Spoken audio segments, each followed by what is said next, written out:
Olá pessoal, tudo bem? Seja muito bem-vindo aqui à sua aula número 7 da sessão Situação Atual, com o tema Importância dos Fatos.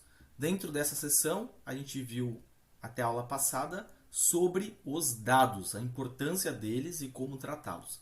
Agora, a gente vai falar, debater um pouquinho aqui, conversar sobre a importância dos fatos. Então, para começar, lembrando que fatos comprovam ou não os dados. Então a gente faz análise de dados e os fatos vão comprovar ele ou não. Então eu trago uma figura aqui para você. Então esta figura aqui tem alguma coisa estranha que você observa aqui? A coisa estranha aqui é que o termômetro está dando 19 graus centígrados, no entanto está nevando. Então o dado está errado. O fato é que está nevando. Neste caso, o fato não comprovou o dado. Então tem uma coisa diferente. Então, lá no dado a gente falou que fatos são melhores do que os dados, mas os dados têm o seu papel de direcionar aquilo que a gente precisa fazer lá no game. Então, o próprio Taishono fala, né, que os dados são importantes, porém eu coloco maior ênfase nos fatos. Bom, mas o que é um fato? Fato é algo cuja existência é inquestionável, é realidade, é verdade. E para mim ver o fato, só tem um lugar que eu tenho que ir. É ir lá no Gemba. Lembrando que Gemba é uma palavra japonesa que significa local real, o verdadeiro, aonde as coisas acontecem, aonde está o problema, onde o problema é percebido. Gemba é isso. E aí tem um outro termo japonês, outro termo, né? Que é Genshi Genbutsu. Genji Genbutsu é a atitude de você ir ao Gemba ver o problema. Então é vai ver. Então tem que se fazer Genshi Genbutsu quando você tem um problema. Você vai no Gemba fazer Genji Genbutsu. Vá ver com os próprios olhos aquele problema lá. Então, ir ao Gemba não é ritual e sim uma atitude e não é uma reunião. Você vai lá para verificar problemas e situação real. Situação real. Então, não negligencie a sua forma de ir ao Gemba. Não vai desleixado. Vá concentrado para ir ao Gemba. Tem umas técnicas aqui e algumas informações que eu vou te passar de como você deve fazer essa observação. Mas o Gemba, muitas vezes, ele ficou vulgar, né? Todo mundo fala Gemba, Gemba, Gemba. Mas será que a gente está indo de fato olhar da forma correta? Então, para ir no Gemba, é importante que você observe e anote todas as etapas do processo que está sendo observado. E também meça e anote os tempos de processamento, interrupção, espera, enfim. É observar e captar tudo que você está vendo e tomar nota de tudo. Vamos fazer um exercício aqui olhando essas duas informações. Tem um vídeo aqui que eu vou passar para você. Opa, pera lá. Pera aí, deu um probleminha. Ah, tá, beleza. Então, o que eu vou fazer? Tem um vídeo que tem um processo aqui, vai ser fabricado uma coisa aqui, tá simulando a fabricação de uma letra aqui. Eu quero que você observe esse processo, olhando esses dois pontos que eu citei anteriormente. Aí depois eu vou lhe fazer algumas perguntas, tá ok? Vamos lá então.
Então, pessoal, Olhando esse processo aqui, a fabricação dessa letra R, eu vou fazer algumas perguntas para ver se você observou conforme as duas informações que eu passei anteriormente.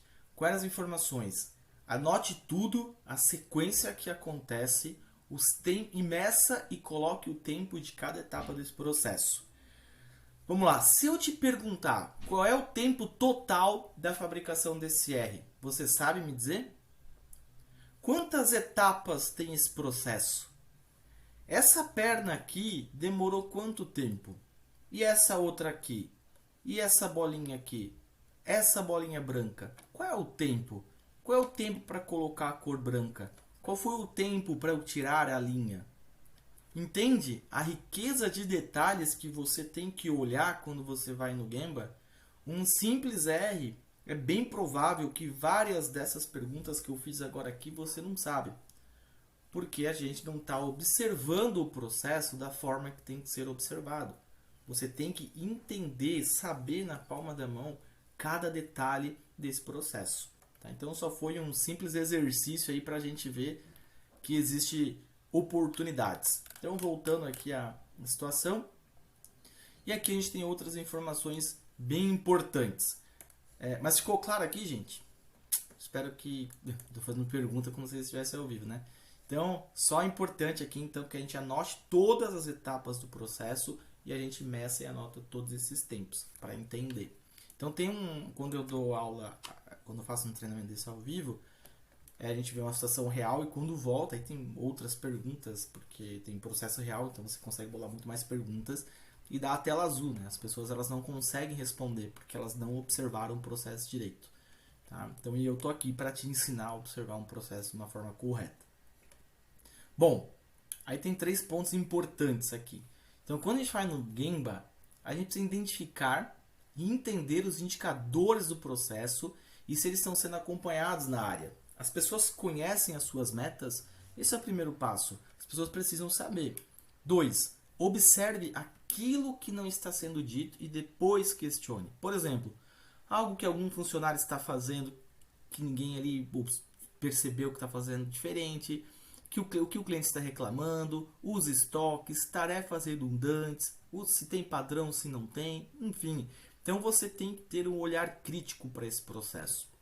E o ponto 3 é: ouça e registre a opinião dos envolvidos, colaboradores, clientes, fornecedores e etc. Então você vai ao Gemba, num primeiro momento você vai observar, anotar tudo e depois você conversa com as pessoas.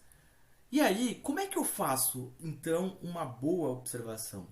Para isso, Taishi Ono nos ensinou a técnica do círculo de Ono. O círculo de Ono nos ajuda a entender e fazer um Gemba muito bem feito. Antes, só falar aqui o que o nosso amigo Sherlock Holmes, plagiando o Taishi Ono, ele falava o seguinte: você vê, mas não observa. Então, a maioria das vezes que a gente vai no Gemba, a maioria das pessoas elas vão no Gemba, elas estão vendo, mas elas não estão observando, elas não estão enxergando os desperdícios. E o que o Ono fala, né? Então, o círculo de Ono é uma técnica que o Ono usava quando ele era um cara muito de Gemba, enfim, quando ele via um problema, ele fazia um círculo no chão e falava para a pessoa ficar observando aquele processo. E depois de muito tempo, ele voltava e enchia a pessoa de pergunta para ver se de fato ela entendeu aquele problema ali. Então, tem algumas regrinhas para você observar. A primeira delas é: observe por longos períodos. Não é uma ida de 10, 15 minutos do Gemba. Você precisa ficar 1 hora, 2 horas observando aquele processo para você ter realmente entendimento daquilo ali. Outro ponto que ele nos diz é dias e horários diferentes. Então você não pode só observar de manhã, você tem que observar de manhã, você tem que observar à noite, você tem que observar final do turno, e perto do meio-dia, operadores diferentes, lotes diferentes, enfim, você tem que vir em dias e horários diferentes para que você possa realmente entender aquele processo.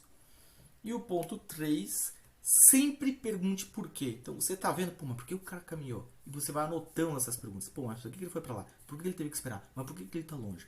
Então você ser um questionador. O segredo do Kaizen, o segredo de você melhorar um processo é você estar sempre questionando o porquê das coisas. E antes de você, essas são as 3 dicas de observação. Um ponto importante. Antes de você começar a ir lá num processo com uma prancheta e começar a observar, você tem que fazer algumas coisas antes. Chegando lá, você tem que se apresentar para aquele departamento. Você tem que dizer para as pessoas o que você está fazendo ali. É muito chato você estar trabalhando e do nada chega alguém com uma prancheta e começa a te observar, anotar, e você nem sabe o que está acontecendo. Então, chegou no departamento, você vai se apresentar para a pessoa e vai explicar para ela o que você vai fazer ali. O segundo ponto é, deixe claro que você não está avaliando, que você está avaliando o processo e não as pessoas. Senão as pessoas pensam que está ali para avaliar ela. Então deixa claro que a gente está sempre observando o processo. A gente parte do princípio que se a pessoa erra, o nosso processo permite que ela erre. E o terceiro passo, pergunte se existe um padrão. Então, me apresentei, falei que estou vendo o processo e vem aqui, você tem um padrão? E a partir do padrão eu começo a observar se está sendo feito conforme o padrão ou não. Se não tem um padrão, aí eu observo e vou fazendo. Não observo sem padrão, né? Eu vou observar o que está acontecendo ali. Então já começa um grande problema se não existe um padrão. Beleza? Então estes são os 3 pontos. O círculo de Ono, ele é a técnica que vai te ajudar a enxergar, a ver, a mapear um processo, a situação atual. Beleza? É o fato. Então, a gente veio lá, analisou o dado, a gente foi no Gemba ver o fato daquilo que o dado mandou a gente olhar. E aí, um ponto importantíssimo. Eu sei a técnica de observar, mas eu preciso saber enxergar. E o saber enxergar é importante que você conheça os 7 desperdícios. Os 7 desperdícios, você saber o que é um desperdício, você vai conseguir identificar durante o seu processo de observação. E aí tem essa palavrinha aqui, acho que é síncrono que chama, né? Quando você tem um monte de letrinhas iniciais que formam outra palavra, se não me engano é síncrono. É acrônimo. Então você tem aqui o TEM-DESP, onde cada letra dessa significa um dos 7 desperdícios. Alguns chamam até de 8 desperdícios, né? 8 desperdícios é quando você tem mais um izinho aqui no final, que são as ideias, quando a gente não usa as ideias das pessoas para nos ajudar. Eu não coloquei o izinho aqui, por quê? Porque se eu estou fazendo Kaizen, se eu faço Kaizen, se eu faço melhoria e eu não estou usando a ideia das pessoas, eu não estou fazendo Kaizen. Então, por isso que eu não coloco aqui, eu prefiro chamar de 7 desperdícios. Então, o TEM-DESP, ele te ajuda a memorizar quais são os desperdícios. O T é de transporte, o E é de espera, o M é de movimentação, o D é de defeito, o E é de estoque, o S é de superprodução e o P é de processamento impróprio. Vamos ver agora cada um deles. Bom, transporte. O desperdício de transporte está relacionado ao transporte de materiais por distâncias maiores. Geralmente é utilizado alguns equipamentos que auxiliam o transporte ou é realizado pela força humana, como por exemplo empurrando. Então, quando você tem que você deu muitos passos ou você fez grandes transportes, grandes deslocamentos, você tem um desperdício do transporte. A gente já vai ver o de movimentação, tá? Aí vai ficar claro para você a diferença. Mas o transporte. Então a gente tem um exemplo aqui. Tem uma linha de produção de um produto grande que vai um produto por pallet. O processo inicia aqui. Aí é necessária a utilização de uma transpaleteira para levar para um outro lugar. Local com ponte rolante para tirar o equipamento do pallet e colocar uma plataforma com rodas. Então aqui você já teve um transporte. Geralmente os transportes ocorrem porque o layout não está bom, os equipamentos estão longe. Então, muitas vezes, né, a ação aqui é você fazer um relayout desse departamento para você eliminar esse tipo de desperdício. Então depois, uma força humana empurrando o carrinho leva onde é realizado o teste final do equipamento. Depois é empurrado até a expedição, e aí você tem o fim de processo. Então você tem 3 momentos de transporte, e esse transporte ele é um desperdício. Então como é que eu posso refazer o meu layout para eliminar esse desperdício? Beleza? E aí a gente vai para o espera. Então aqui tem uma outra arte aqui para a gente lembrar. Então o operador aguardando a empilhadeira vir para baixar uma caixa de material para abastecer a linha. Será que este material não poderia, que é o material, será que meu estoque ele está organizado, que os materiais que eu mais uso estão no meu ponto de pega? E espera ter uma infinidade de coisas, né? Então quando eu tenho equipamentos que quebram muito, eu preciso aguardar a manutenção, eu preciso aguardar o uso de equipamento, enfim. Até mesmo o que a gente pegar um micro-ondas, quando eu aciono o micro-ondas, eu tenho que esperar, eu estou esperando ele fazer aquele movimento, fazer aquela ação de esquentar o produto. Então essa daqui é um desperdício. Toda vez que eu estou esperando, eu estou em desperdício. Beleza? Bom, movimentação. A movimentação tem aqui uma relação que eu fiz na época, que nem uma dança de noivado, né? De noivos ali. Quando os noivos dão 2 passinhos para a esquerda, 2 passinhos para a direita. Então, sabe aquele casal que não tem tanta habilidade? No meu caso, não sei dançar muito bem. Então, vai lá, 2 passinhos para trás, 2 passinhos para a direita. Então, tem processos da nossa operação que as pessoas parecem estar fazendo essa dancinha. 2 passinhos para cá, vou pegar um negocinho, 2 passinhos para lá. 2 passinhos para cá, 2 passinhos para lá. 2 passinhos para trás, 2 passinhos para frente. Fica o tempo inteiro dançando uma valsinha. E isso tudo é desperdício. Tu perde 1 segundo, tu perde 2 segundos. Então, num turno, isso é desperdício. Então, o transporte é para grandes distâncias. E a movimentação é quando você tem esses pequenos passos. Então, quando você está lá fazendo o círculo de Ono, você tenta ver. Pô, tem transporte? Tem espera? Tem movimentação? O outro ponto é o defeito. Então, aqui tem uma outra arte para te ajudar a lembrar do defeito, né? Cara, é para pintar de azul e não bege. Vamos ter que repintar tudo. Então o cara já pintou metade da parede e agora viu que existe um defeito, existe um erro. E o defeito aqui foi um defeito de comunicação que acabou gerando a pintura errada, mas é defeito de peça, defeito de produto. Se você vende comida, por exemplo, vende pão, fez o pão errado, enfim, é um defeito. O defeito é um desperdício. Tudo aquilo que eu preciso retrabalhar, tudo aquilo que eu preciso jogar fora, ele é um desperdício. Outro é o estoque. Então é tanto estoque que eu fiquei sem espaço para fazer a arte. Então se eu tenho muito estoque, eu estou observando, estou fazendo meu círculo de Ono e vejo, cara, tem muito estoque, tem muita coisa ali de produto, de insumo. Então eu vejo, quando eu tenho estoque, eu tenho muita manipulação de produto, eu posso ter, se for um perecível, eu posso ter esse produto, ele pode vencer, produtos podem ficar obsoletos, enfim, o estoque, todo mundo sabe, é dinheiro parado, é um desperdício. O outro é a superprodução. Tem B aí? Preciso lá na linha 2 agora. Eu estou com uma superprodução, estoque intermediário da letrinha A e está faltando o B na linha. Então eu tenho superprodução de um produto que eu não preciso, enquanto o produto que eu preciso tem gente parada e isso é um desperdício. Quando eu produzo mais do que realmente eu preciso. E o processamento impróprio, né? Então tem a figura aqui de um careca. E aí, pessoal, não sei que shampoo eu uso hoje. Ele é careca, ele está preocupado se ele vai usar o shampoo cabelo liso ou cabelo crespo. Isso vai agregar valor para ele? Vai agregar valor para o cliente? Então, quando você observar um processo, verifique se não existe um desses 7 desperdícios acontecendo ali naquele processo. Bom, depois de tudo isso, depois de você mapeou os processos, todas as etapinhas com os tempos e papapá, fez todas as perguntas, tomou a nota, verificou se existe um dos 7 desperdícios, você vai dialogar com as pessoas e você vai fazer essas perguntas para ela. É importante que durante o processo da sua observação você não interrompa o processo e você não faça nenhum tipo de sugestão para a pessoa.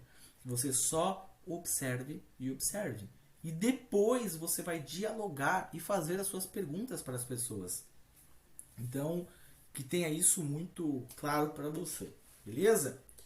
Bom, e aí, para a gente também entender os processos, além dos 8 desperdícios, da técnica do círculo de Ono, a gente tem algumas ferramentas para mapear processo. Quais são essas ferramentas que a gente vai estudar nessa trilha nossa de aprendizado da situação atual? O primeiro deles é o fluxograma. O fluxograma é uma forma de eu entender e mapear o meu processo. O CIPOC é outro. A outra é mapeando o processo de forma simples. E o outro é o mapa de fluxo de valor. Existem outras, mas essas 4 aqui, garanto para você, já é suficiente para você entender e fazer a sua análise do seu processo. Muitos problemas você pode resolver usando essas 4 ferramentas aqui, que é o estudo das nossas próximas aulas. Chegamos ao fim da aula número 7, então lhe convido a fazer o teste número 5 e depois você siga para a aula número 8.